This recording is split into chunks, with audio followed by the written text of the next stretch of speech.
what would happen over and over again is people would tell me things. And I'd be like, have you shared this with anyone? Well, I've said like a little to my spouse, but like I can't talk about this with anyone. So I was like, oh wow, what I'm writing about is like this hidden knowledge that nobody feels they can talk about publicly. Paul has written a fantastic book called The Pathless Path, of which I have about 10 copies here in the office because I give copies to anyone who is struggling to figure out what they want to do with their lives. I went out for a motorcycle ride. The ideas just came to me and I just broke down in tears. I realized it had like everything to do with my parents. They didn't go to college. They had to do the default path. And I realized what they gave me was the freedom to dream. It matters to like dream, do brave things. I really think this matters and I think I can help people with this stuff. And I'm just gonna say it. Paul has a super interesting background. He used to work in a traditional field in management consulting, but then he quit his job to kind of wander this pathless path. And he writes a lot around how do we think of what a career means. As soon as I left my job, I sort of dealt with this jolt of reality of like this increased freedom and space in my life. And then in 2020, the whole world sort of like showed up, like asking these deep questions about work. And my readership just like exploded. The old formulas of what led to career and like life success and fulfillment and stuff, like, just get a job and work your way up at the company and get the company car and all that kind of stuff. That's not really the formula that works anymore. And I think Paul's ways of thinking about this are incredibly inspiring. So if you've ever thought you're not really sure what you want to do with your life, if you've ever had doubts about, are you really in the right sort of career? I really hope you'll get a lot of value from this conversation. Just a very quick thing before we get started. If you have not yet subscribed to the podcast, either on YouTube or in your favorite podcast app of choice, then please do. It really helps us out a lot. So Paul, welcome to the show. Thank you so much for coming on. How are you doing? I am excited to be back talking with you. I think we talked almost like 2 years ago at this point, the first time. So excited to dive in and catch up on both our journeys. Yeah, that would be sick. So I've been every time I have a bit of a crisis in my life trying to figure out what I want to do, I always think of you, and I always think of your writing and your book and your newsletter. So it's all just like, I mean, you're sort of my, my life path, pathless path guru. Even though I'm sure you don't intend to be as such. I would love to get started with, if you can just, how did we get here? How did you and I end up talking like this? How did you end up developing this, I guess, career that you've landed into? Yeah, so we'll have to dive into what we're talking about when we say words like career. But my path, grew up in a small town in Connecticut, always did good in school, stumbled into these really impressive career options in college, tried to break into them, ended up breaking into strategy consulting for like 9 years. Loved my time working in that industry, but sort of ended up feeling more and more stuck the longer I spent on that path, and really just desired to escape. So I saved a not that large amount of money and enough to kind of buy freedom for a year. Wanted to run away from work, and on that journey, which has been 5 years at this point, sort of discovered I didn't want to escape work. I wanted to have a different relationship with work. I basically wanted like things I could connect to, work that brought me alive, things that energized me. But it was really a slow, stumbling awakening to that. And a lot of my writing was about that. I think that was some of the writing you connected with. And increasingly in 2020, a lot of the world started paying attention to what I was writing about.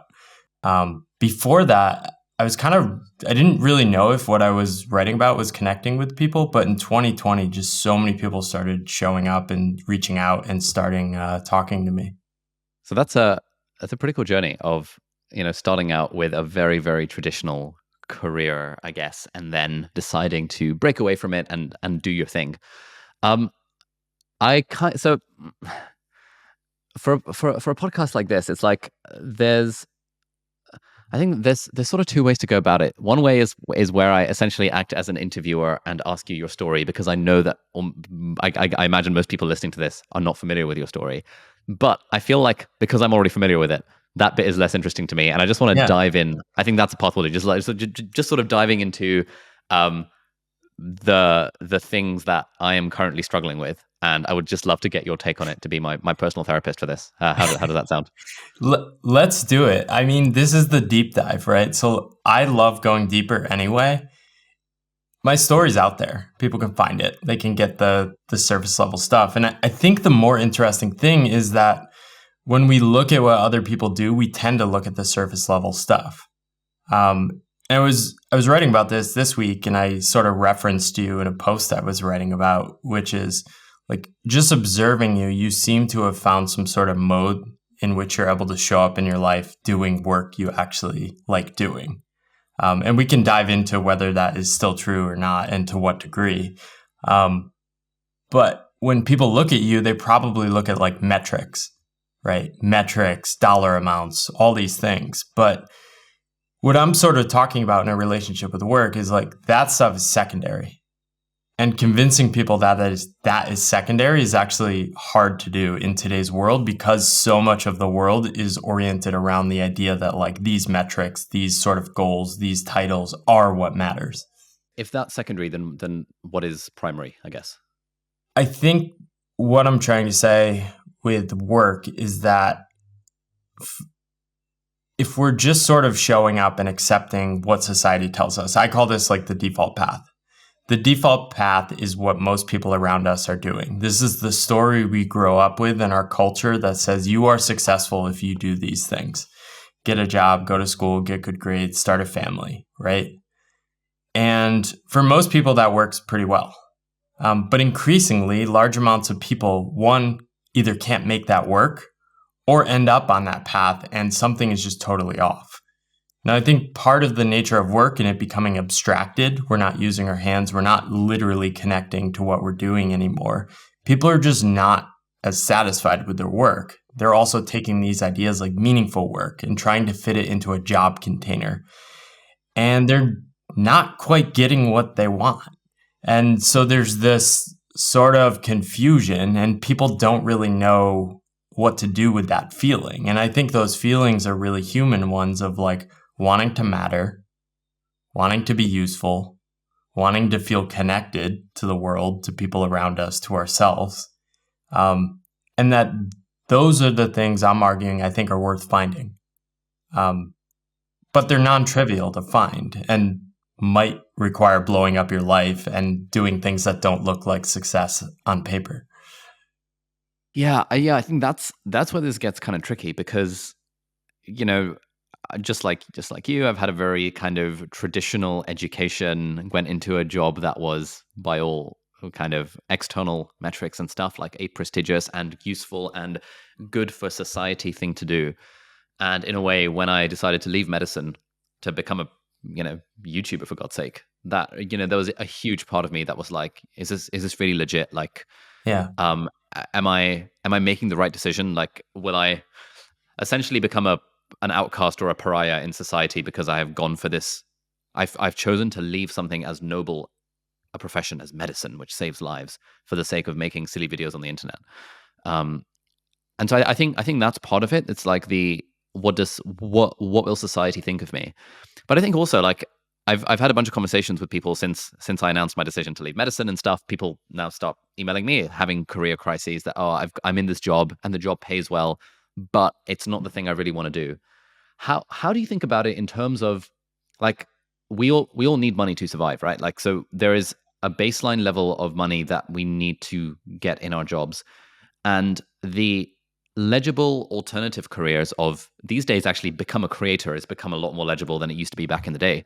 Become a creator is one of those things where there's basically zero guarantee of making any money at all, at least for the first while, especially if someone's a complete beginner to it. So how do you tackle that thing of, I need money to survive, my job gives me money, but it's not the thing that I really want to do? I think the thing to do is sort of unpair the stories, the shoulds. We all have these like shoulds. I should do this. I should do that. And like really what I'm urging people to do is like actually reconnect with how they're feeling. It sounds so easy, but even with like the creator path becoming more legible, more and more people are coming to me and saying, oh, I think I want to quit my job and do my own thing. But then they'll list out a bunch of like concerns and issues they'll have. And I'll have to be like, no, like based on the people I know who are thriving on this path, you are not those people. So what do you mean? I think in the sense, I think in the sense that like they aren't like valuing the freedom of being on your own high enough. They aren't valuing, they'll come to me with like, oh, what if I can't make money? What if I don't have predictable income? And it's like, you're not yet valuing the upsides of such a path. Like, whereas a lot of the people I talk to, they're not coming to me for should I quit or not, or how do I manage all these fears? They're coming to me and saying like, okay, I'm definitely leaving. Can you give me like 5 pieces of information to like help me improve how I'm doing this? Right. And that's a certain personality type that is like craves freedom, needs autonomy over how they're working, like really wants to like go on an adventure and do their own thing.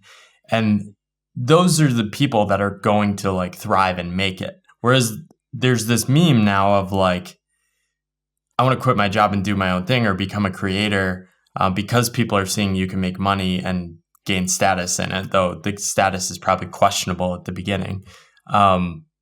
And then they'll say, well, like, oh, I don't know if I'll be able to like pay my mortgage. And like, I'm really concerned that like, this isn't like a wise thing to do. And it's like, those aren't actually things that like the people like desperately committed to this path are thinking or saying. Just a quick note from one of our sponsors, and we'll get right back to the episode. And very excitingly, this episode is brought to you by Heights. Heights is a brain care smart supplement that I've actually been taking for the last 12 months, ever since I became friends with Dan Moricerto, who was the founder of Heights and who we had on the podcast in season 1. And this season of the podcast, we're also featuring Dr. Tara Swart, who is a neuroscientist and psychiatrist. So what is Heights? Well, it's a brain care smart supplement. Basically, it is a supplement. You take 2 of them every morning like I do. It's like these 2 little capsules which have omega-3 oil in them, and they've got a bunch of multivitamins as well. They have all of the details on the website. Every single ingredient that they've got is super high quality. And the great thing is that just by taking 2 of these capsules every morning, like I do, you get all of the essential micronutrients that you need without having to deal with drinking sludge or anything fancy like that. So the great thing about Heights is that even if you don't have one of these absolutely perfect diets, at least you know you have your bases covered in terms of the micronutrients that you need. It's very easy to sign up. You just go to yourheights.com and then you sign up to the thing, and it's a mail order. They get to you every month or in 3-month packets. And if you use the coupon code ALI15, that's ALI15 at checkout, then you'll get 15% off your first 3 months of subscription. I've been subscribed to this for the last 12 months. I also happen to be an investor in the company because I believe in the product, and I love how they're fully evidence-based in absolutely everything they do. And if you're interested in the evidence base behind all like 20 different ingredients that they've got here, you can check them out on the website, and that'll be linked in the video description and in the show notes. So thank you so much to Heights for sponsoring this episode. So do you think you need a level of desperate commitment where, I mean, surely that's not what you're saying. Like it sounds like what you're saying is you need to have the sort of personality that is desperately committed to the path of freedom and autonomy and doing your own thing. And if you have concerns about money and mortgage and stuff, then you're not the right person to be pursuing this. Or is there more nuance there? I think there's just that should like raise a red flag, right? Okay. And be like, if like financial security is your primary like concern, like probably doing your own thing and having freedom is also not your primary concern, right? So it's really just checking in with like what you value. Now you may still be somebody that wants to do their own thing and go on that path, but it's really figuring out like, okay, how can I just test this? And that's where like the biggest thing I've realized is I don't think most people should quit their jobs. What I think most people should aspire to get in their life is like a 1 to 3 month break from worker mode. Okay. So worker mode is kind of like when you're hyper scheduled, you're doing stuff constantly, you're moving towards stuff, you're working for other people, or you're just kind of in like an overscheduled reality, right? And getting that space in your life to sort of sit back and say like, okay, what am I doing with my life? What am I actually afraid of? What do I really value? How does it feel to be out of worker mode? Do I feel really terrible in this mode? Okay, maybe my job has some hidden benefits and like upsides and things I do value that it wasn't visible to me before. So I think like what is really happening is like these default scripts are so powerful in society today that even the people that are thriving on that path don't really understand like why they're thriving on that path. So what I want people to do really is like reflect more and say like, okay, what do I value? What are the costs I'm paying? And what path makes sense given those things?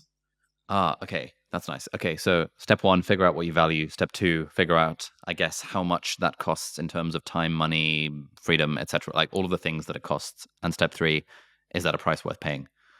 Yeah. So for you, I mean, we talked, I think, a year ago before you were leaving medicine, and I mean, it sounded like your mother cares that you were a Yep. doctor, Yep. right? And that is a big thing for a lot of people. Like the number one question I ask people is like, will the people closest to you in your family judge you for making this decision? And if so, like, is that a cost you're willing to pay, right?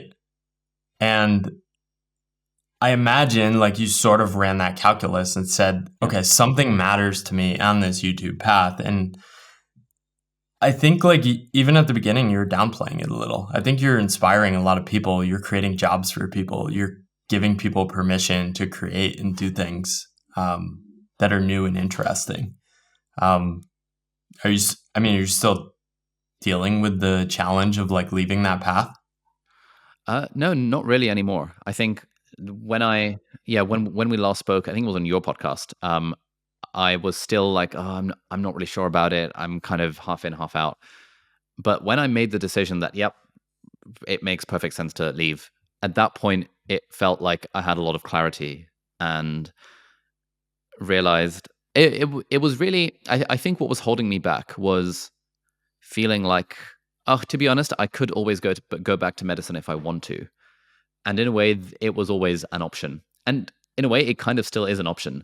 Yeah. But it took Lewis Hose on the School of Greatness podcast to prod me to be like, are you saying that if you were desperate for money, you would actually go back and do medicine? To which my response was no. Like, I can. Probably better ways to earn money. Yeah, there are far easier and more interesting ways to earn money.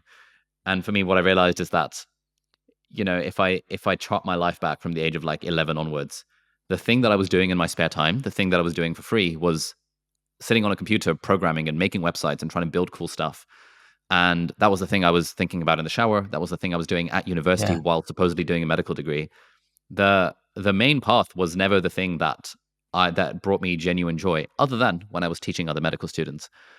And so if I, in this hypothetical worst case scenario where I lost absolutely everything, and I remember you saying when you were on mine and my brother's podcast that, hey, if you lost everything and you're broke and homeless, come over, stay at my place, and I'll feed and clothe you for a few months. And I was just like, that's in a way, hearing you say that just sort of pointed out to me the absurdity of the thing that I was actually worried about. That like, am I really worried about being broke and homeless and alone and no one will love me forever?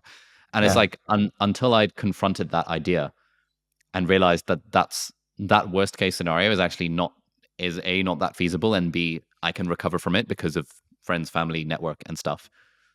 Then it was more okay to be like, you know what? Even if in the worst case scenario I lost everything, I probably still wouldn't go back to medicine.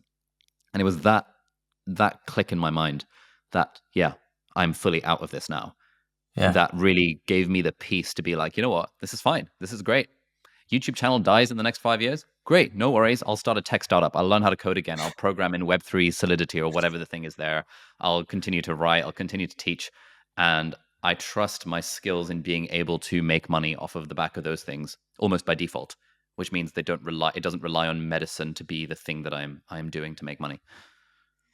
Yeah, I wrote about this in my book. It almost sounds like you had a similar path to me. I grew up playing on computers, building websites, screwing around, doing like earning money on random things online, selling things on eBay, participating in these online like simulation NBA leagues. And then when I graduated college, the tech economy was booming, and I went and joined strategy consulting and made PowerPoint slides. And like in my day job, I was still like reading tech blogs and like still screwing around with websites and writing online, and I just wasn't paying attention to it. So I think it's a good thing that these paths are becoming more legible. But for me, it was like, oh, I sort of had this moment a couple years into my journey I was like writing, doing things online. It was like, oh, wait, I'm doing exactly what I was doing as a kid. It just took me 15 years to remember this is the things that energized me and I liked. Yeah. Yeah. Do you ever? Okay, so I often hear from people. Okay, hang on. I'm just going to zoom out a bit, and Yeah.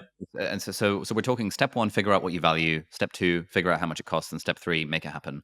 And so right now, I guess we're talking about step 1. One way of figuring out what you value is thinking about what are the things you were doing as a kid. What were the things that genuinely brought you joy? What are the things you do outside of the day job that you would do for free? What are the things you're thinking about in the shower? One, I've spoken to a few people who say that, when it comes to this idea of essentially follow your passion and figure out what your passion is, that I don't know. I don't really know what I'm passionate about. I go home and I watch Netflix and I scroll Instagram, and occasionally I'll post a photo on Instagram, but like I don't really have any clear passions beyond that. Like I don't know how can I figure out, and I've got my day job as a management consultant, for example, or a strategy consultant. But beyond that, I get home from work at like midnight. I have to wake up for work at 7 a.m. the next day. I don't, I kind of want to play the guitar, but like I've never picked up a guitar because work is just too busy. Do you ever get sort of questions from people like that? How would you go about, I guess, giving advice or giving suggestions to people in that position? I can share my story. That was me. The reason I did not leave my path sooner is because I didn't have any imagination for what other possible paths or lives I could take. I was mostly surrounded by people like me doing things exactly like I was, who were also not cultivating an imagination of different possible lives. So I think what I would say, like basically what I say to people now is like different states are possible. There's a state possible where you can be so energized and like discovering ideas and learning new things and reconnecting with that childhood joy. Like that state is possible. I think it is possible for most people. Now, knowing that state is possible, how can you raise the urgency in your life to like go find it? Now, I don't perfectly know how to find it, but there are a number of things that can help you find it. Like certain things like health crises will force you there. Yeah. I don't advise those, right? Losses of people in your life can do that for you. I think like the combo of a health crisis and losing my grandfather really like shook me and made me reflect on like what mattered.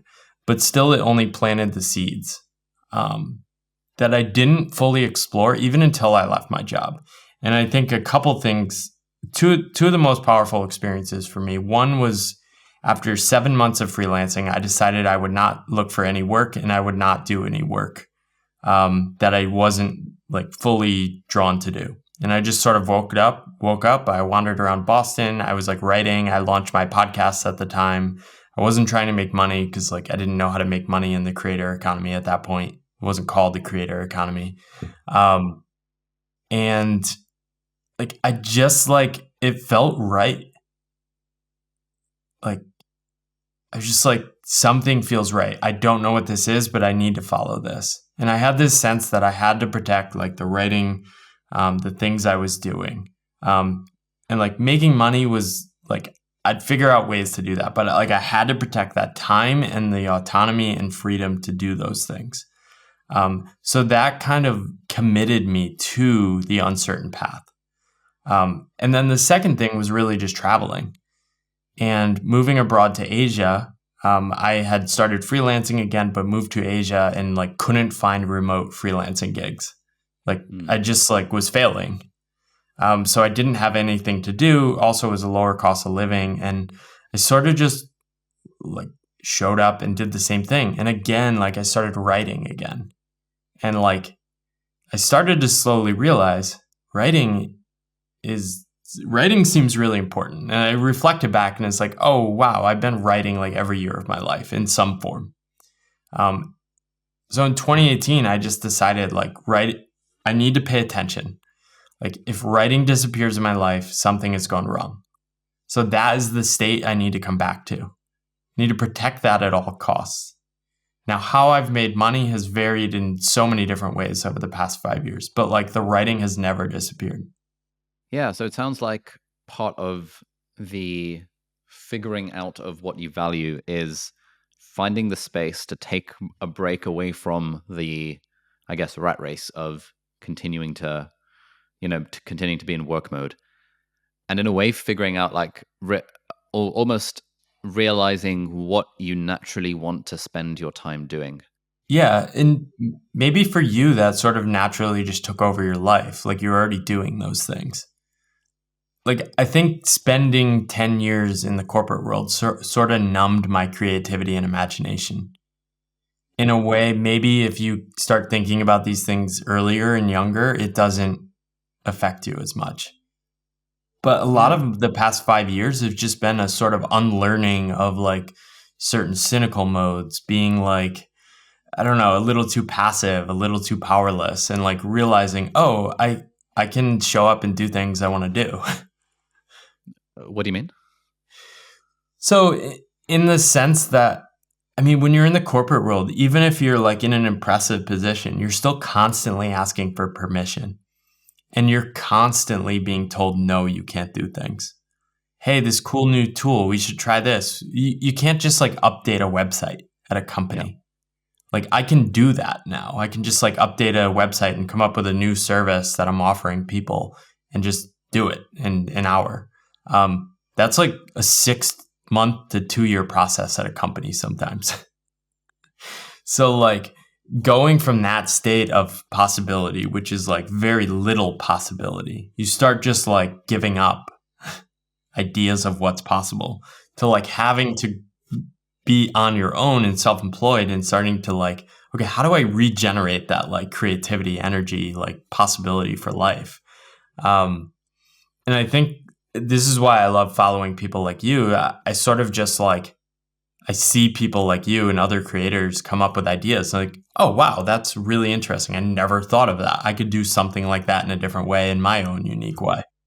Just a quick little break before we get right back to the episode, and that's to let you know that this episode is very kindly brought to you by Shortform. Shortform is the world's best service for reading summaries of books, but it's more than just book summaries. What Shortform does is it basically creates a sort of study guide for tons and tons of different non-fiction books, from all sorts of genres, from self-help and personal development to money and history and philosophy. It's just got loads of really interesting books, and they summarize them, firstly with a cool one-page summary, but then they also have chapter by chapter outlines of each book. And in between the chapter summaries, they also have kind of interactive exercise sections where you can take the insights from the book and actually apply them to your life. And the other cool thing about Shortform is that if, for example, an author says something that is a little bit dodgy or that has been debunked or kind of disagreed with another author, then the Shortform team will write a note saying that, hey, this person said this thing about this topic, but actually that has been debunked by this other person, and they'll bring in another source. And so it's not just a way of getting summaries of books, it's also a way of expanding your understanding of the genre as a whole. For example, Shortform have recently released a summary of Building a Second Brain, a new book by Tiago Forte. And so whether you've read the book or whether you haven't, you can revisit or visit some of the ideas in the book.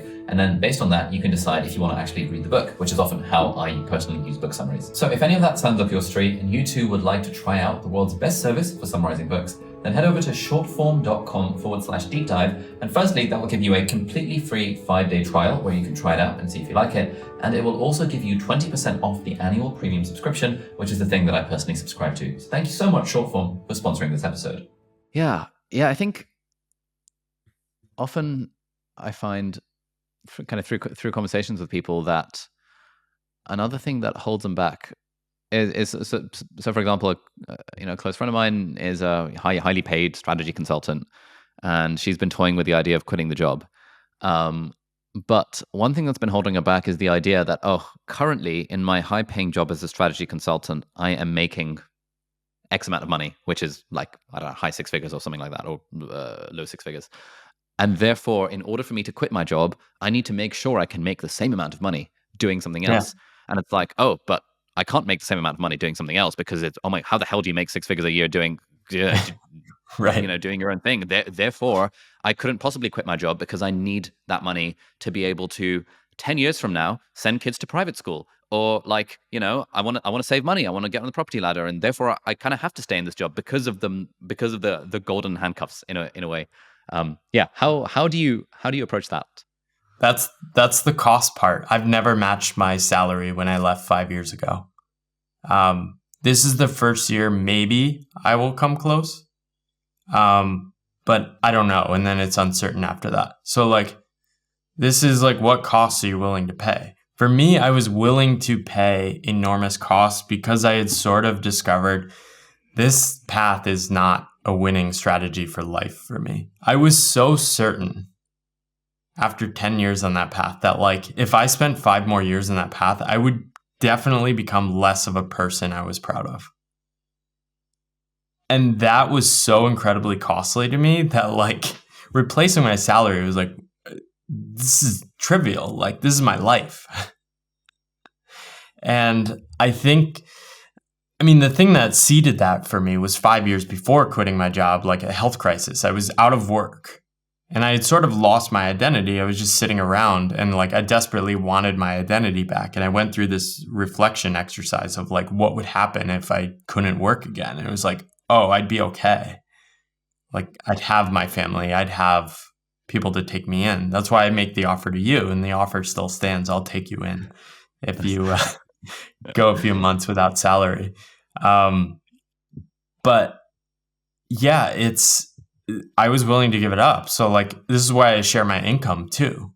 Like my income the first 5 years, like if I look after tax, it was like 45 because I was freelancing, then like 30, then 25. And then I think last year it was like 55. Okay. Thousand US. $55,000 a year. Okay. US, yeah. Which So I I've guess compared sort of to been, kind of a strategy consulting job is very low. yeah, and I was making, I think my final year, it was probably about 170, 180 US a year. And when I left, I had about 50 grand in savings. So I sort of said, okay, I can live for a year on 50 grand of savings. I need a year just to like figure out what I want to do with my life. Like my surface level plan was like, I want to be a freelance consultant. But I sort of discovered quickly, like, oh, this is just recreating my previous life, but like slightly less work. But in that space, the less work, I was able to get enough like breathing room that I was like, oh, I wonder what would happen to my life. What are the possibilities if I like keep following this uncertain journey? So like this is the equation I talk about in my book. Like it sort of flips once you add this sense of wonder or possibility to an uncertain discomfort. Uncertain discomfort is terrifying. Yeah. Yeah, it's really scary. But if you pair it with wonder, like, ooh, what might also happen? Then you can sort of immunize yourself for a certain period of time.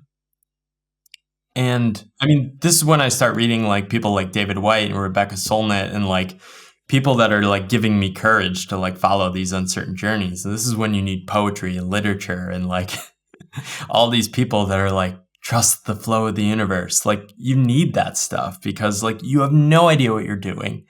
And then when you're doing it at the beginning, I also like people would ask me, what are you doing? And so like I would feel the need to be like, I know exactly what I'm doing. I had no idea what I was doing and I was terrified. Now like every time somebody asked me, it would scare me.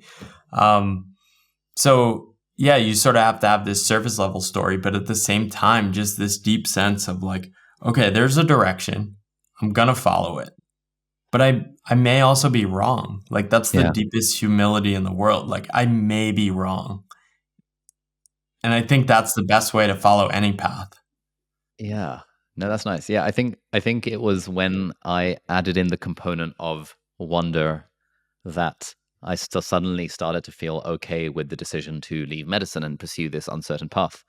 Because and with medicine and with most traditional careers, there is a level of certainty you get. You know that, okay, if I stick at this for long enough, I will get the promotion. I will apply for specialty training in X number of years. Then it will take 8 years to become a consultant, and then dot dot dot dot dot dot, and then I'll die.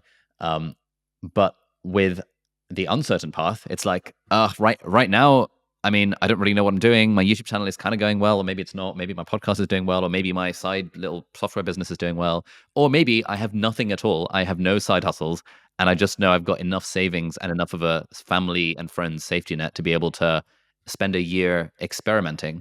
And then I know that if that experiment fails and I end up needing to go back to a job, great, I'll just get another job. But if the experiment succeeds, I guess kind of the upside of that is that I have figured out a way to live my life that is more in line with the person that I want to be. And for me, it was there was a lot of fear around this uncertainty. But when I added the component of, yeah, it would be interesting. It would be kind of interesting to see. I'm sure I'll be able to figure something out. And even if not, worst case scenario, I've got family that I can lean on to kind of help prop me up. That made it feel much more okay. And even now, even with like all of the traditional metrics of success on the YouTube channel and the business and everything, I still feel the sense of like 5 years from now, I have absolutely no idea what I'm going to be doing. Oh yeah. But it's like sort of embracing that with a sense of excitement, curiosity, adventure, which I managed to do about half the time. The other half of the time, it still feels really scary. And I think, oh my God, I don't know what I'm going to be doing 5 years from now. Well, yeah, and I think that's the part a lot of people don't talk about on these paths. And I think people probably miss when they look at people they deem successful, right? They're mapping their idea of success onto you. Now, like I see some of the success you're doing, but I also know for sure you're in the same point as me of like, you have no idea. We have no idea what's going to be happening in 5 years. Yep. As opposed to being in a more traditional career path. But I think one of the benefits of an uncertain path is it forces a constant grappling with the uncertainty.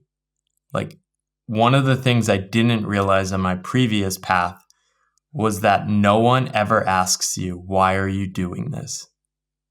Ooh. Like no one deeply asked me, why are you working as a strategy consultant? Why would you pursue this path? It was so obvious, right? Because like everyone thinks it's impressive and like everyone knows you make like good money. Then as soon as I quit, people are like, what are you doing? How could you give up this job? What's your plan? Don't you want a family? Don't you want a house? Don't you worry about this? And like you start to realize everyone has these fears. And then you realize, oh crap, I have them too. And now I have to face them. So like, I think what I've learned to do over the journey over the last 5 years is you sort of are able to take these massive, ambiguous, like fear of death, fear of being loved, fear of not belonging, and like break it down into like mini daily existential crises. So now like I can kind of like in a mindful way, like I see the like fear of uncertainty coming up and I'm like, I see you. All right. Money insecurity, fear of going broke. Been here before. All right. We can deal with you. Gotten through this before. Gone through stretches of not making money for a couple months. We'll be fine. But it's still there. I don't know if it ever goes away. I was tweeting the other day about like, what it feels like to hit 3 million subscribers and kind of how it's a sort of metrics are a double-edged sword. And you linked me to this article by Paul Jarvis about finding your enough point. And that was a good article. I was like, it's always nice when you post what you're thinking on Twitter and someone responds with the absolute perfect advice that you need to hear. This idea of figuring out what is enough is something that I continue to grapple with, in the sense that I'm in a very privileged position now where it's like, oh, the business is growing and growing and growing. And it's like, now I need to decide how much do I want to continue to stress out in terms of, numbers going up. But another part of me is also like, I need to make sure the numbers continue going up because I need to have a safety net of 10 million in stocks and shares and crypto and real estate, and crypto is a bit volatile anyway. So I need to make sure that I have at least enough money to be able to 4% return, make at least 100K a year off of just the investment returns. And it's like the point of enough. I haven't really figured out what it is, but it's a very high number right now, and it keeps on getting bigger and bigger as the business grows. And I know that kind of thinking left unchecked or like not examined is just like generally very unhelpful and not a way to live a happy life. I wonder if you can share your perspective on how do you figure out what is enough for you and at what point you can stop pursuing more in the sense of money and fame and numbers and ambition and promotions and all of those traditional metrics of success. Yeah, so I think this goes with another default script. The default like drive in our world is more. It's always going to be more. So unless you're explicitly defining an alternative to more, it is more, right? And I think that is good to sort of acknowledge, because I mean, you have employees now. So like, unless you're telling them we're not trying to make as much money as possible, that is the assumption in like a business and a job things, right? So you could probably do interesting things. I mean, like Paul Jarvis defined, okay, I'm not hiring employees ever. That is a constraint he created. That doesn't limit the amount of income he can earn, but it does limit it to a certain degree. And then I think what you can do is like I attempted to write my own definition. I can read mine. I wrote it in the book. Yeah, what is yours? I defined it in the book. So I basically just decided, like Jarvis is, like I should just define what enough is and like write out my definition. So let's see. Just bringing up my Kindle highlights from the book as well. Get the branding. So enough is knowing that no amount of money in my bank account will ever satisfy my deepest fears. It's knowing that I have enough friends that would gladly open their door and share a meal if I was ever in need.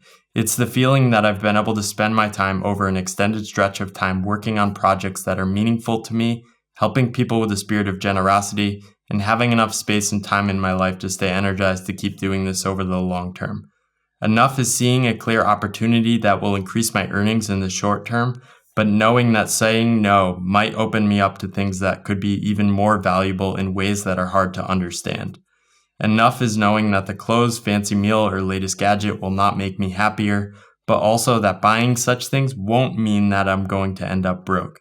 Enough is having meaningful conversations with people that inspire me, people that I love, or people that support me. Nice. How often do you return to that definition? Like, how is it? Does it help you in kind of day-to-day life?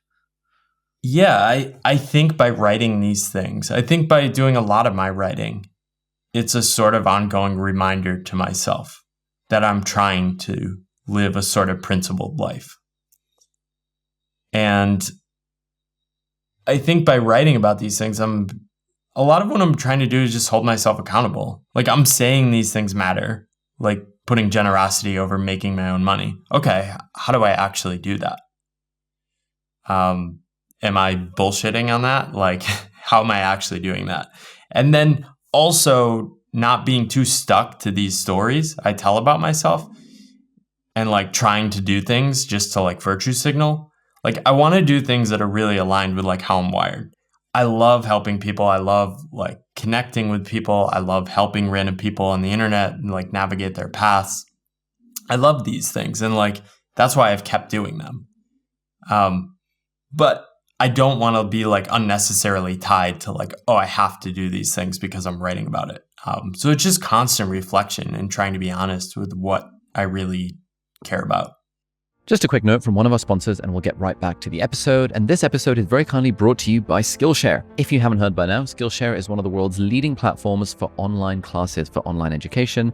They've got thousands and thousands of classes on all sorts of topics, from business, entrepreneurship, lifestyle design, cooking, interior design, loads of stuff. And very excitingly, I've actually been teaching on Skillshare since 2019, and I've got 13 classes on Skillshare. Yes, 13 classes. And you can access all of them completely free of charge by going to skillshare.com/deep dive. And that link will give you a free 1-month trial to Skillshare, during which you can watch any and all of my classes. One class you might be interested in is my YouTube for Beginners class. If you've ever thought about starting a YouTube channel, this is the class for you. I'll take you step by step across like 3-4 hours, something like that, through all of the steps you need to take to make your first 2 videos on YouTube, how to do the channel art, how to think of a name, all of that fun stuff. And loads of people have taken that class and said that that class was so good that they would have literally paid hundreds of dollars for it, but you get it completely for free on Skillshare by going to skillshare.com/deep dive. After your trial's over, you can choose to continue the subscription if you like, and you can access the thousands of classes Skillshare has from other teachers, including people that I know, people I'm friends with, like Thomas Frank and Nathaniel Drew. But yeah, the main reason to check out Skillshare, of course, is that you want to check out my classes if you want to learn about productivity and video editing and YouTubing and even cooking. So head over to skillshare.com/deep dive, and thank you so much, Skillshare, for sponsoring this episode. One thing I wanted to ask you about is kind of this idea of following energy versus following money. And I wonder if you can elaborate on what you mean by that. There's a lot of people that are very hyper analytical. We grew up in a world that clearly values money, and it's very easy to understand like things that turn into money. I think the mistake is over-indexing on that and just not paying attention to like what the actual energy of like what you're doing is. And like, I think people can get trapped in like local minimum where they're optimizing around like something that produces money. And possibly even miss out on sort of those unknown opportunities that can emerge from just giving yourself time to explore other things or saying no to those things, right? Yeah. I imagine early on in doing YouTube videos, you sort of noticed, oh, I like this. Like in some ways, like you can't actually make it to where you are now without actually being energized by what you were doing. Yeah, absolutely. Especially at the early stage. Yeah. So I think this advice is like super important at the early stage where like people think the issue, especially like if they want to follow a creator path, is like, I need to make money as soon as possible. I think a lot of times that will short circuit this exploratory mode and like sort of finding paths where you can ride that energy wave. Such that like people can't actually make it to that second phase where they can commit to that path. So there's a lot of different ways you can do this, right? You can do like, all right, I'm going to do a 30-day challenge where like I call it ship, quit, and learn. Ship 30 posts, 30 videos, 30 something, even do like 7. Do it small enough that you know you can do it. Design it to quit. But like in the process of doing it, notice, oh, do I like this? Do I want to do more? Do I find myself trying to learn more things? If you're like resenting doing the post on like the 4th day, like you need to pay attention to that. You'll never make it to 100. I love that. That's sick. Riding the energy wave. Yeah, this is like basically the concept of my whole book. It's about like how the secret to effortless and sustainable productivity is to figure out what energizes you and go towards that. And if you're having to do stuff like your day job that doesn't energize you, then there is a way that you can approach it to an extent that makes it more of an energy source and less of an energy drain. And I think that's why for me, like making YouTube videos, doing these podcasts, the stuff I've done has almost never felt like a chore. There are still, there are times when it does, where it's like, oh, sponsor deadline, we should probably get a video tomorrow. But those are very, very few. And broadly, I feel enormously energized by doing videos and stuff. And that's great. And it's just such a competitive advantage as well, in the sense that if someone else is trying to be a YouTuber because they want to make money, but I'm doing it because I genuinely enjoy it and it energizes me, it's like, you'll win. I am way more likely to keep going than the other person that is not going to see any kind of momentum on the money front for a while. Yeah. Like, I mean, I see a lot of people start newsletters and stuff, and I sort of know I'll probably make it to like 1,000 issues of my newsletter. Like I've tapped into something, and so I can play a slower and stupider game in some ways. Like I don't need to worry about monetizing or scaling or growing it or being super successful, because that's sort of taking care of itself.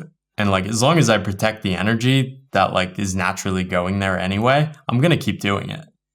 So then in some ways, ambition and how much money or like how successful you want to be is really a question of like speed and time.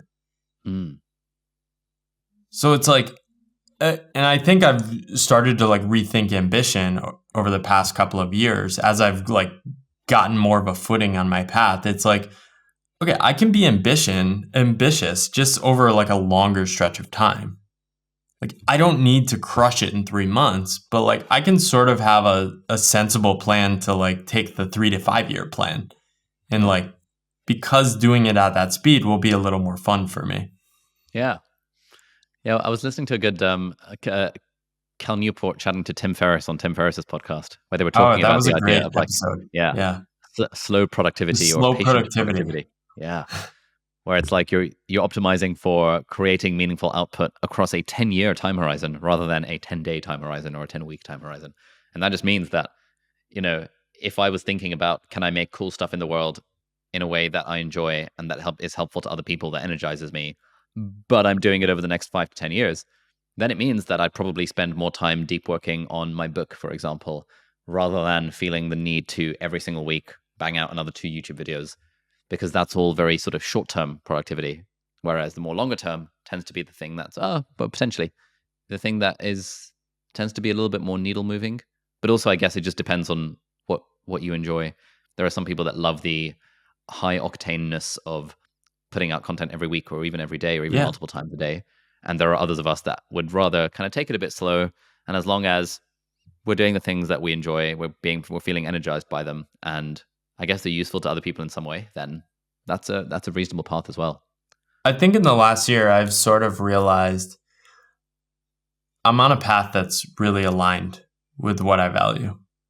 So I don't pay much of a cost for like worrying that other people see my path as low status.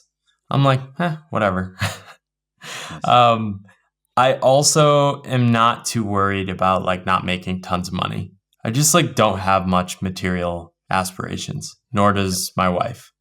Um, so, and I highly value the like creative connection and that creative mode. Like it's so valuable to me. It gives my life so much energy and like just keeps me going like at such a deep level. So I can sort of look around and like see people panicking about money, like starting on this path, and it's like, I'll probably still be doing this in like 20 years. Yeah. And the way the internet's going, like you can sort of just bet on like, okay, you'll probably be okay because like this is just an expanding space and like you'll figure out some stuff, you'll slowly get better. Maybe at a slower rate than other people, but you'll be fine. Yeah. Yeah. No, I like that. Okay, so coming back to our sort of anchoring three-part framework of like step 1, figure out what you value, step 2, figure out how much it costs, and step 3, figure out if you're willing to make that trade. So within figure out what you value, we talked about like the shower test or the free time test. What do you find yourself drawn to in your free time? I love this idea of yours of like ship, learn, quit. Was that it? Ship, learn, quit. Try something Ship, out. quit, and learn. Ship, quit, learn. That's the one. So to try something out. You know, thinking like, oh, maybe I want to be some kind of YouTuber. Okay, cool. Try making videos for 4 weeks, once a week, and see how you feel. Learn from that. And the more of these experiments you run on yourself, the more of a barometer you get for what are the things that I value. And one way of doing that is to figure out, did this thing give me energy? Did I feel almost effortlessly incentivized to continue? Or did it feel like a chore? And I guess if I think of people I know who say that they don't really have any hobbies and they don't really know what they value, they tend to have done very few experiments of this kind. They'll have ideas in their head of like, oh, maybe it would be cool to do X, Y, Z, but then they won't try it out because this is, I guess, kind of the way we're taught is that like It has to be perfect. It has to be perfect and it has to be long term. It has to be sustainable. It's like, oh, maybe I want to be a YouTuber, but I can't imagine what that looks like for the next 10 years. It's like, don't worry about the next 10 years. I should take this advice myself. Don't worry about the next 10 years. Just try it for now. Try it for a little bit and see if it energizes you. And if it does, then that gives you a decent data point that is something that you potentially value. So other than what do you find yourself doing in your spare time and run experiments and see what vibes with you? Do you have any other strategies for helping people figure out what they actually value in life? I guess that's a big question. Yeah. I mean, what you value, I think reflecting, asking the hard questions. We all know the hard questions we need to ask. It's just really sitting down and like grappling with our answers. Sometimes we don't like our own answers, so we hide from them. I think in terms of like finding things you actually want to do, what I've found is that if you give people enough free time, and this is why I think like finding a way to take a 1-month sabbatical in your life is so vital to like reclaiming the energy in your life. Like people will just start doing stuff. In like 99% of cases of people I talk to, they start to, oh wow, I literally forgot I liked playing this instrument as a kid, and I just started doing it. And like you hear these stories over and over again. I started volunteering at a local garden. I was just like walking around my neighborhood, and I like remembered I like engaging in my local community. So it's like we all have this. Like, I don't think this is a hard thing to do. I think the thing that's hard is we often have things that outcompete or zap our energy. And the thing that's worth noting is like, this is why it's so important just to like get reps of experiment. Like, this is why I love helping people to like just start stuff. Do 100 tweets, do 5 posts, do 5 YouTube videos, like even just do one. Just to realize you can do stuff in the world. We don't need permission anymore. We have more freedom to do more things than like at any time before. It's such an amazing time to be alive. And then these things compound. Like I see even you, like I feel like you're launching and trying new things like all the time. And that makes so much sense because you realize like the more experiments you do, like you constantly want to like keep learning and like keep finding those new spaces, those new ideas, those new avenues, those new energy slipstreams. Yeah. Yeah, and I guess as we run the experiments, like whether it's in my personal life or as a team in the business, we're getting really useful data points from them. Like we were running an experiment thinking, oh, we should totally start a whole new YouTube channel, the Part-Time Creator Academy, teaching people how to be creators. Then we tried it, planned it out, did the whole thing, bashed out. We had like 7 videos filmed and ready to go, and it would, just the feeling of the project was so energy draining. Like, oh, this is such a heavy lift. We don't have the capacity to do this. If we wanted to do this thing, it would require us to hire an extra probably 5 people or cut some other projects. And in the end, we decided, you know what? Let's take the loss on this. It was an experiment. We tried it out. It didn't work. The idea is still good. Someone could totally take that idea and run with it, but it's not something we want to do right now. And then we pivoted from that into thinking, what if we just did it as a newsletter and a Twitter account instead? It's like, oh, all of a sudden, it's like that feels like all of the weight has been lifted off, because now that's a thing that other people in the team can write and can take ownership of, rather than me having to be on camera at all times. So that was great. So now we've built this thing, and we were like, okay, cool, let's connect it to the course. And now that's sparked the opportunity to potentially collab with other creators and create courses for them, because that's fun, and we're all about sharing ideas. And it's like doing an experiment and just sort of doing it quickly and realizing, okay, what is the data? What is the learning we've gotten from this experiment? And even if lots of time and money has gone into it, that sunk cost fallacy, it's way better to quit a thing early or quit a thing when it's not right, than it is to worry, oh, but we spent like 6 months preparing for this already. And so I think that attitude of experimentation applied to life in general. Like I've been saying for the last couple of years, oh, I really want to travel the world and do the digital nomad thing. The appropriate response there, and the advice I would give to someone else, is, well, just try it out for 2 weeks, see what happens. And so right now I'm in Wales. We're on this 4-day team retreat.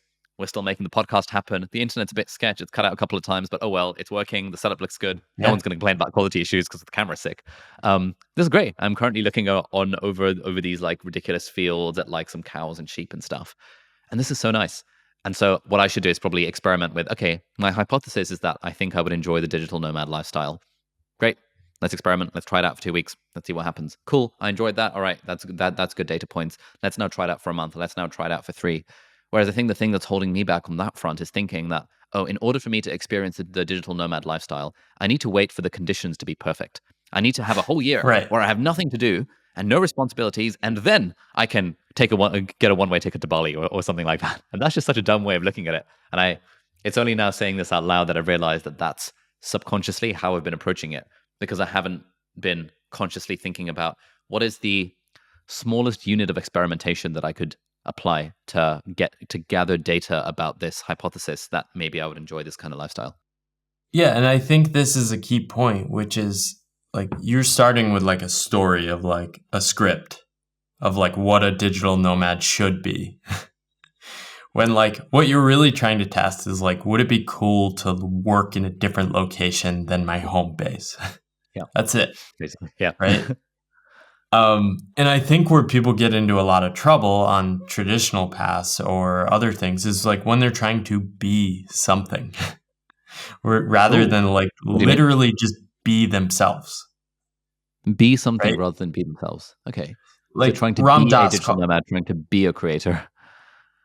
Yeah, like Ram Dass talks about this idea of like the spacesuit. Like you go on Earth and you wear this spacesuit of like this person that's you, and you're sort of performing all these roles. And like really the human experience is remembering that like you aren't that spacesuit. you're just like this human body and like you're just living in the present moment. So how does that apply to like work, right? We're like, people don't want to leave their jobs because like I am a consultant that makes this amount of money and like I need to be that kind of person that makes this amount of money, right? When it's like the real question to ask is like, are you feeling this fire in your soul that is telling you there is possibility and wonder to be found in the world? And like, how long are you going to not listen to that voice in service of like continuing to maintain this beingness of that role and identity? Yeah. Yeah. No, absolutely. Like even the digital nomad stuff, I sort of stumbled upon it by accident. I took a 1-month trip to Asia and I landed a freelance project right before I left because somebody reached out and I said like, not available. They're like, we like your background though. Can you please help us? So I was like, all right, I'll do it 10 hours a week from Asia for like double what I normally charge. And they're like, fine. I'm like, oh, wow. So I like fully funded my trip. And then I found myself in Bali. This is the first year of self-employment. I was staying at a $20 a night surfer hostel overlooking like surfers with my friend. And like I walked down the rock ledge to a cafe and I'm like overlooking the ocean, doing work, paying like way more than $20 an hour. And I'm just like, oh, wow, I never even thought about the possibility of doing this. Yeah. And I sort of had this like, what else like haven't I imagined? And that sort of just expanded my imagination. And on that trip, I decided I'm going to move back to Asia and like figure it out. Like, and I really didn't have a plan. And like, I really was almost like crippled by the questions that summer from my family. Like people were asking, what's your plan? Like, you don't have any money. Like, you're going to run out of money. What are you going to do for healthcare? Are you going to move there forever? And like, it was just an experiment. I was going to do it for 3 months. Like, I didn't have a plan. I didn't know if I would like not have work. But a month into my trip, like I started to change my life and met my now wife. And that sort of changed everything. This is definitely something I need to be. I want to be and will be more mindful of. Just this attitude of experimentation. Like I think you're good at it though. Yeah, no, I think I'm good at it. I think I'm good at it at work. I think I'm less good at it in my personal life. Fair. Like, I was re-listening to an interview I did with Noah Kagan on like back in the day when I was doing live streams on the YouTube channel. Because we released that as an episode on the deep dive as like an in-between episode. And one thing he said, he was like, hey, I've always been interested in the idea of living in a van. So I just rented a van and I'm going to live in it for 3 weeks. And I was just, I was listening to that like now, 2 years later after the interview thinking, damn, that's such a good attitude. It's like, I've also kind of been watching the van life videos on YouTube and thinking, I wonder what it would be like to live in a van. And I've just not taken the step to be like, I could just rent a van for a week and see what happens. And I've just been caught up in the default script of, oh, I guess I'm living in London now. I guess I have a studio and an office. Therefore, I guess every day I have to go to work. And like on the weekends, I guess I go home and see my family. But I could do all that from a van just to see what it's like living in a van. Like, why not? And I was kind of like thinking to myself, like that exact thought process that you had. It's like, damn, what other things have I just thought of that, oh, it would be cool to do X, and just not done the extra step of, all right, how do I try this out for a few days or for a week or for a couple of weeks? Or just like, how do I turn this into an experiment? And let's see what happens. I do wonder if in certain cities, like I was living in Boston and New York for a long time and in London, if there's just this sort of like gravitational pull that like narrows out that imagination. Like I think moving to Asia for me sort of gave me this distance from my default culture that new ideas started seeping in interesting ways. So and maybe Wales can do that for you. Yeah, maybe. Just like looking at the hills and thinking, you know what? Yeah, you're looking out at like a vastness, right? Yeah, I'll turn the camera around so the people on the podcast can see it if you're listening to this on the thing. It's like, it's just insane. I'm currently sitting on a snooker table, and there's this like enormous. I mean, I don't think it's going to focus because the lighting's all off, but there's just this enormous, like, vast expanse of hills and trees and Yeah. stuff, and it's just really cool. It's a good place to, yeah, to be here for a little reset. And the other thing is that, like, Yeah. even then, it doesn't. I think it's easy to get too precious about this stuff. That, oh yeah, I need to go out into nature so that I can think about my life. But like for me, if I had just set a 5 minute timer and just be like, for the next 5 minutes, I'm just going to brainstorm cool shit that I can do for a week at a time. I would have come up with living in a van. I feel like that would Yeah. just be cool. And it's just I've never had the thought that let me just spend 5 minutes thinking about this, and then of course, yeah, I can do all this cool stuff. And 5 minutes is not that much time, but I guess it's so easy to get into, again, this default thing of life going on where you just genuinely don't stop to think, huh, let me just ask myself a question. What am I procrastinating from? What's something cool I could do? What's something that I would be glad I did 10 years from now? Like, these sorts of prompts, I think, are really helpful in just forcing yourself to just get outside of the mode of life where you're following the script that you've always followed, and just actually thinking a little bit outside the box, to use that phrase. I think it's very hard. I think even on my path, I sort of got in a routine of like living this sort of simpler existence and doing the same things over and over again. And like, I'm constantly amazed that like, I'm like, oh, I should have thought of this idea earlier. Like recently, I've decided to lean back into my podcast, and I sort of came up with the idea of like, oh, what if I like sought out a sponsor? And like, I just put that in my newsletter, and then somebody reached out and said, we'll sponsor you. And I was like, oh, I could have like came up with this 2 years ago. Oh yeah, I But I was just, thinking of sponsoring you as well. I saw your page. I was like, "Ooh, we should totally sponsor that podcast." yeah. And it's, yeah, it's just constant challenge. And I think this is something, if you are going to be on an uncertain path, like this is a challenge and something you need to have a plan for. Like, how do I continue to experiment? How do I continue to come up with new ideas? And like, if you don't like doing those things, like you probably shouldn't follow an unconventional path. One of the benefits of like having a job and a more stable career is like a lot of that thinking is sort of just baked into the path for you. Yeah. Now, I would still advise you to like figure out like if you really value some of the benefits you're getting. But there's just less to worry about, and sort of like constantly refreshing your life and injecting new things into your path. Have you gotten any mileage out of those sorts of long-termy thinking-y type exercises of like, imagine yourself on your deathbed and like, what would people say at your funeral? That kind of stuff. Do you ever think about that? I think so. A book that has really stuck with me is Tuesdays with Morrie. It talks about this guy at the end of his life. I quote it towards the end of my book too. He's in his late 70s. He's dying of Lou Gehrig's disease, and it's doubly interesting because the writer Mitch Albom is at the peak of his work career, and he sort of realizes that, oh, this is my professor. He's dying. I lost touch with him for 15 years because I got carried away in my career. How am I going to reorient my life? So it's a really powerful book because it talks about this guy Morrie, who's fully alive and engaged with life at the end of his life. So I think a lot about role models in terms of like how they're showing up in their life.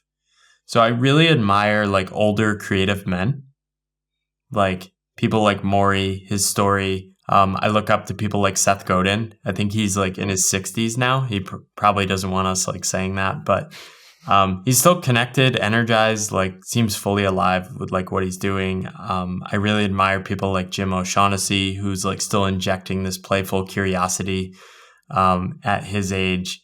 And like that's kind of like my aim in terms of a state I want to arrive at later in life. So Yeah. I don't think the way to get there is to like play the like, okay, I need to play the retirement game of like maxing out, of like aiming at a target retirement number. Like, can that help? Sure. Like, I don't want to be broke when I'm older, but it's like, I need to sort of like have an intuition that I'm like headed towards that state. And this is what made it so easy to walk away from my previous path. I wasn't on a path to get there.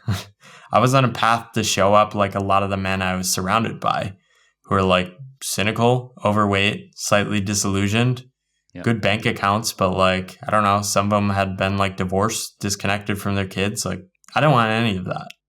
Okay, so we spent a bunch of time figuring out this whole values question, like what the step one of the kind of breaking away from the default path. Step two, we talked about what is the figuring the cost of this, and we touched a little on the money side of things. But I wonder if you can elaborate on this. Like, how do we genuinely figure out what it costs to have to take one of these non-traditional, more uncertain paths? Yeah, so the financial costs are obvious, right? You're trading like certain income for uncertain income. And most people worry enough about money that they are hyper-focused on this cost. The other costs you need to be aware of are what other people think of you. And this is a really important one, especially the people close in your life. Do not be surprised if you take an unconventional path that you will receive less support than you expect. Because you will be feeling more uncertain about your path, which means you will crave like affirmation and appreciation from others more. And you will notice that the lack of active encouragement from others feels like you're not being supported. And that can be really hard for people early on a path. And figuring out like how you're going to deal with that. And this is why I think one of the most important things and a real reason to share ideas in public and write about your journey is to like find the others.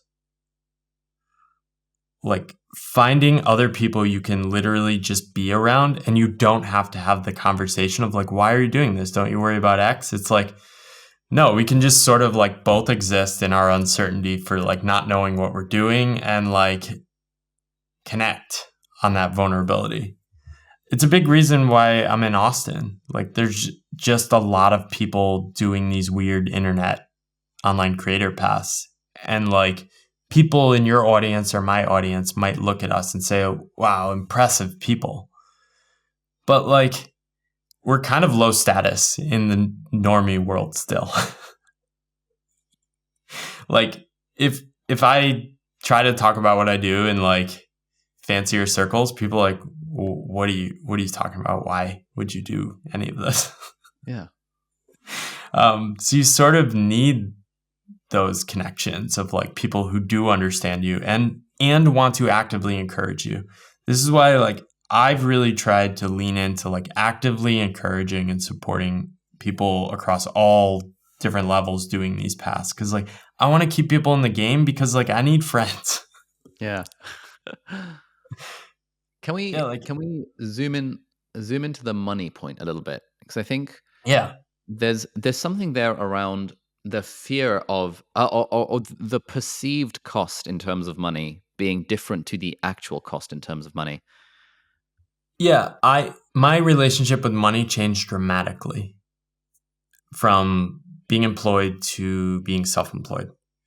I went from making high income that was increasing throughout my career pretty steadily to making no income for the first 3 months after quitting my job.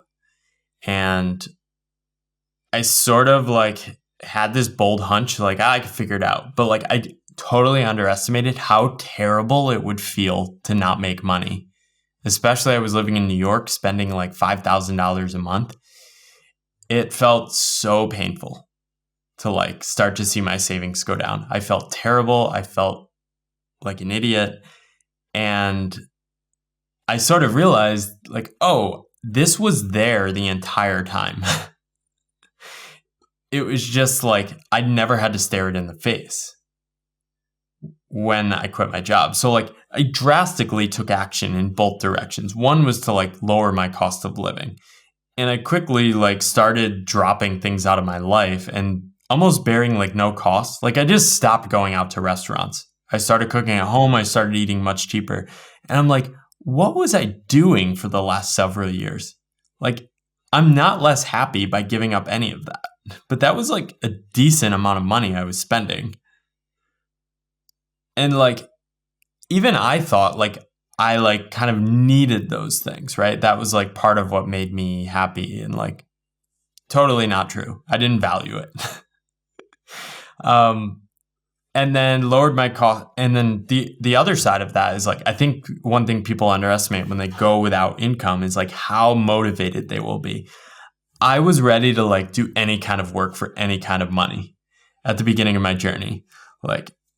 I held signs in New York, like walking around, like trying to find people for a survey. Like I got hired for a gig to like do research for this private equity firm, and I was just like walking around, like holding up this sign, trying to find people with wearing a certain type of shoe. And it was like, I don't care, I'll do anything to make money at this point, make the pain go away. But like leaning into that to like realize, oh, you can ride this wave of energy at the beginning. I think that eventually like mellows out a little. So like what I say at the beginning is like lean into your money insecurity and like just go hard and try to earn money in a number of different ways in your first 6 months. But like eventually you do need to shift into a mode where like you're making money in a way that's connected with yourself. And that's where this like deeper stuff comes in. But then I sort of got stuck in this like minimize spend mode, especially after moving to Asia. I was like tracking expenses, like minimizing spend, and I was short-circuiting my creativity. I created a course at one point, and I remember going into a store, looking at these webcams, and like it's like there's like $100 camera and there was like a $40 camera, and I just like toiled. I ended up buying the $40 camera. And like looking back, this is so silly. I should have just bought like the $100 camera. It would have like raised my ambitions a little.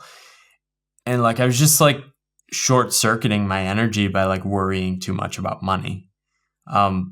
So I was playing accountant, and I write this in the book. Like I was playing accountant rather than like living my life.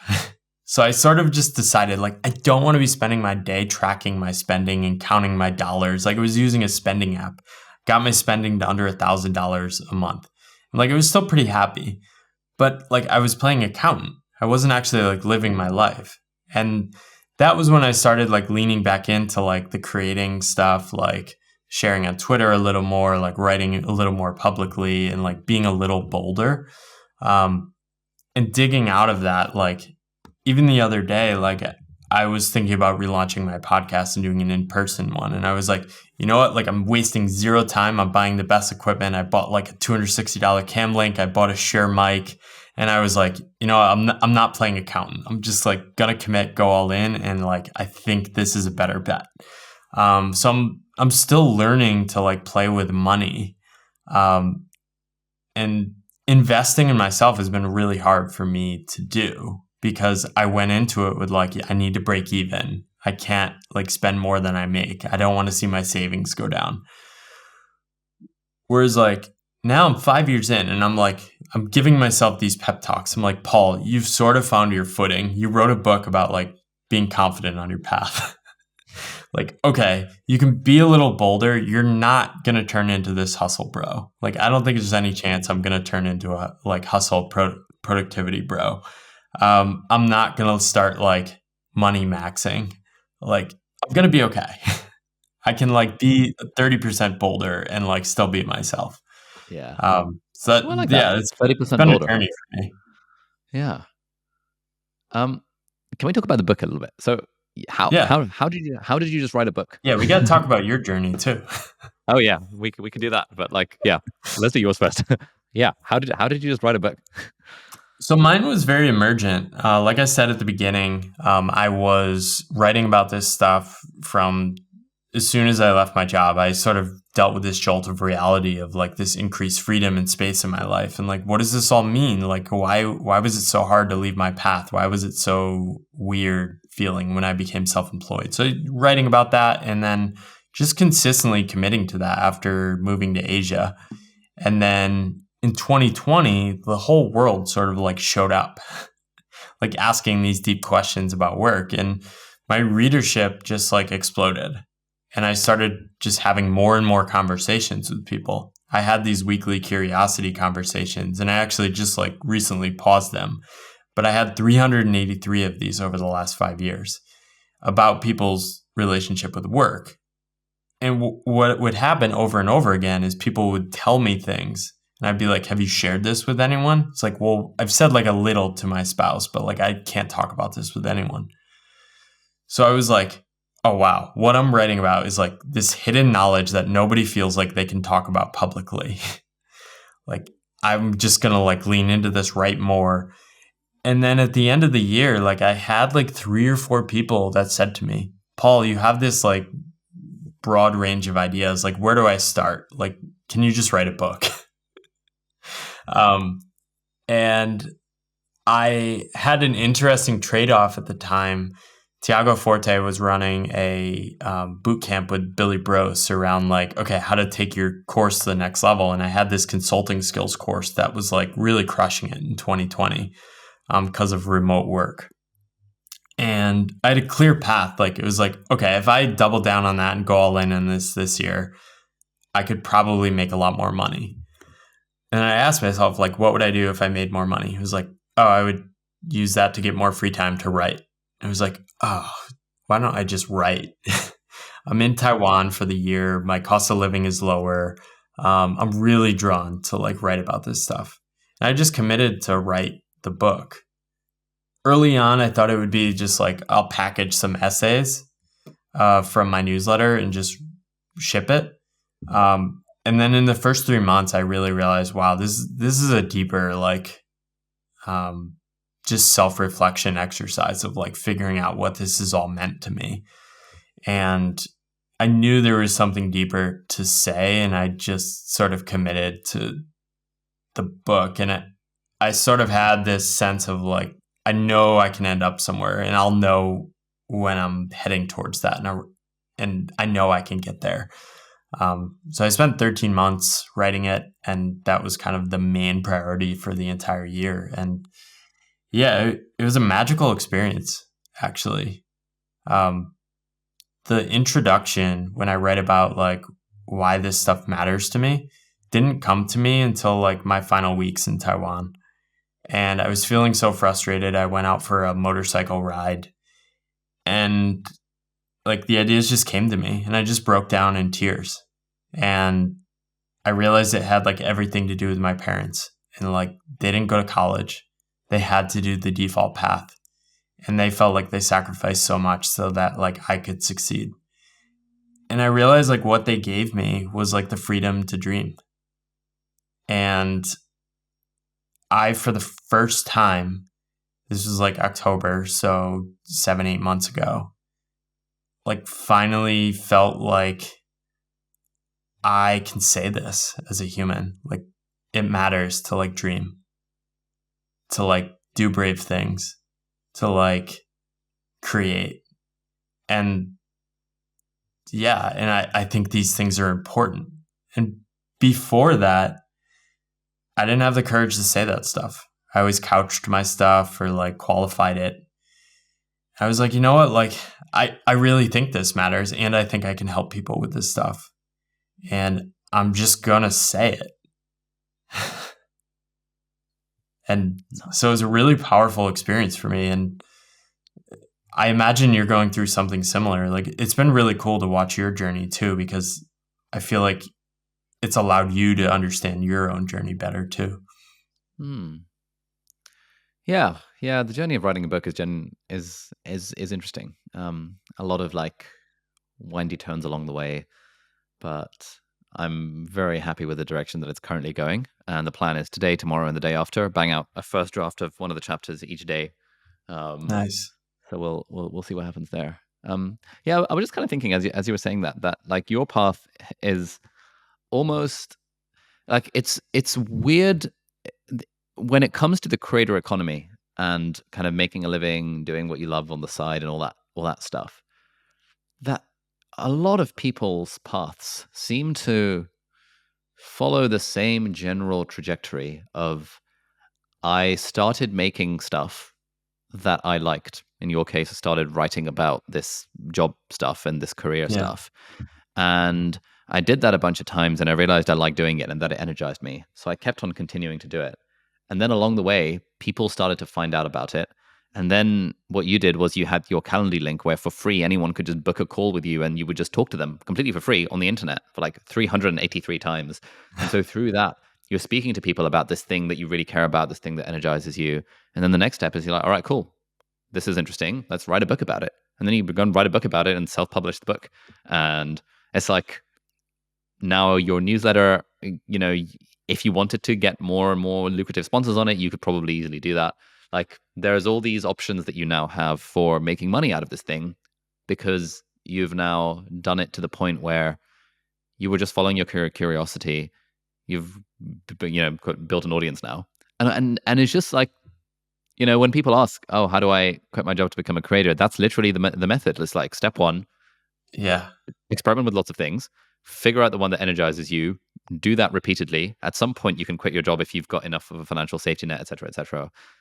And then just keep on doing that repeatedly. More people will find you. And then you will just figure out opportunities along the way, whether it's a book, whether it's a course, whether it's sponsorships, whether it's consulting gigs, whether it's corporate speaking for $100,000 for an hour of speaking. Like there will be stuff that comes up by virtue of the fact that you are showing up there in the world and providing value, I guess, in inverted commas, but in a way that energizes you, in a way that feels somewhat effortless for you. Like even if you weren't making money, you would probably continue doing the writing thing.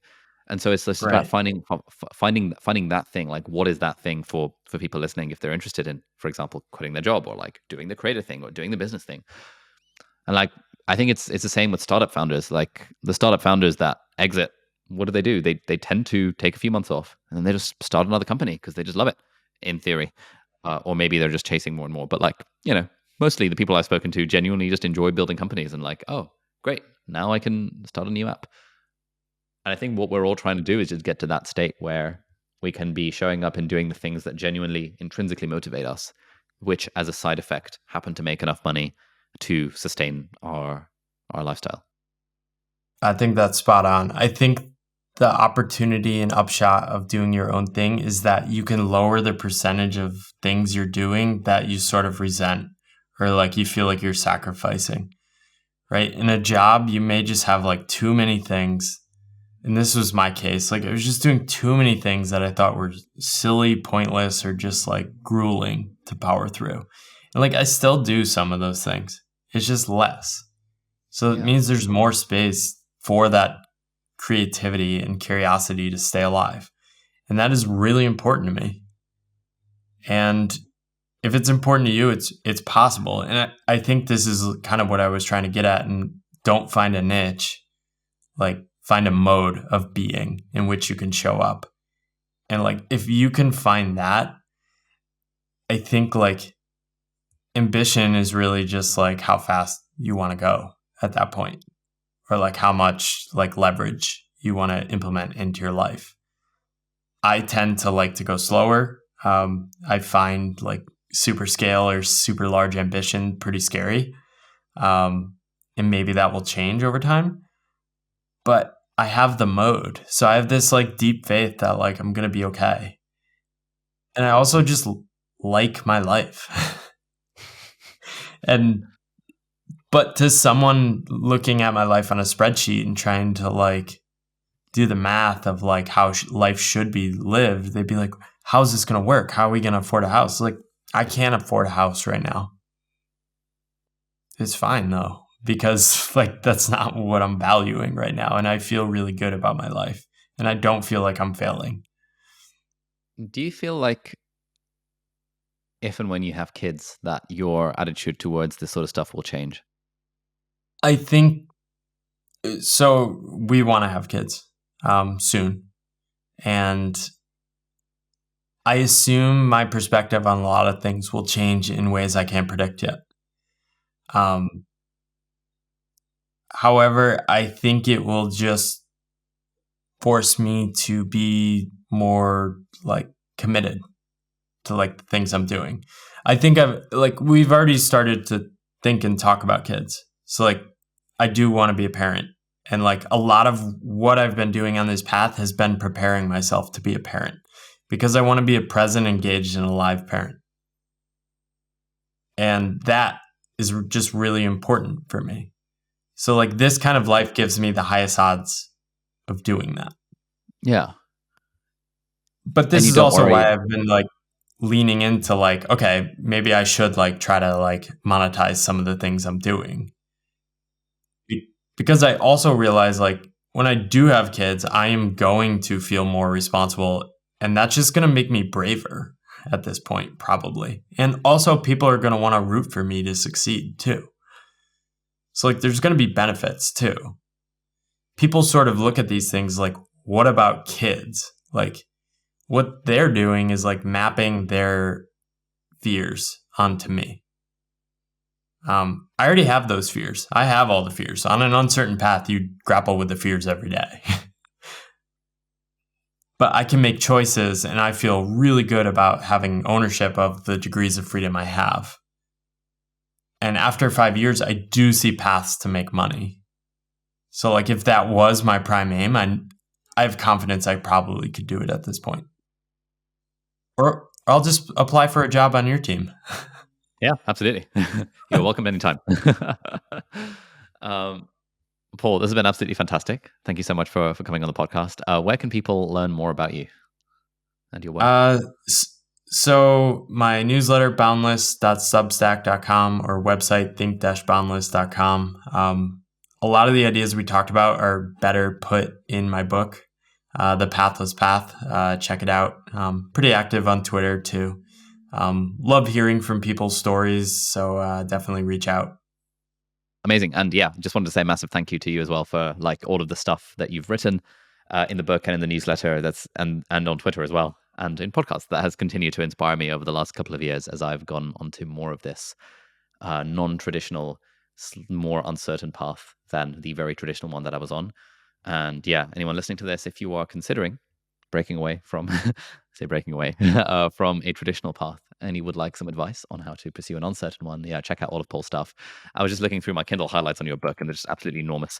And yeah, at some point I've been thinking, I need to get around to actually turning your book into a book club video for my channel. There's just the incredible, like, copious amount of highlights I have for it. I'm just like, damn, okay, this is going to be like a whole like week-long project to just try and parse all this stuff, figure out what are the bits that most resonated with me. Because I find that when I'm reading a book and I'm just enjoying all of it, it's just like highlight, and then I'm like, oh damn, I've highlighted like 80% of this book. Damn, that's kind of annoying. I need to go back through and progressively summarize the highlights, as some people would recommend. Awesome. Well, continue to be inspired by your journey too. Keep going, man. Thanks very much. Everyone, thanks for tuning in, and we'll catch you later. Bye-bye. All right, so that's it for this week's episode of Deep Dive. Thank you so much for watching or listening. All the links and resources that we mentioned in the podcast are going to be linked down in the video description or in the show notes, depending on where you're watching or listening to this. If you're listening to this on a podcast platform, then do please leave us a review on the iTunes store. It really helps other people discover the podcast. Or if you're watching this in full HD or 4K on YouTube, then you can leave a comment down below and ask any questions or any insights or any thoughts about the episode. That would be awesome. And if you enjoyed this episode, you might like to check out this episode here as well, which links in with some of the stuff that we talked about in the episode. So thanks for watching. Do hit the subscribe button if you aren't already, and I'll see you next time. Bye-bye.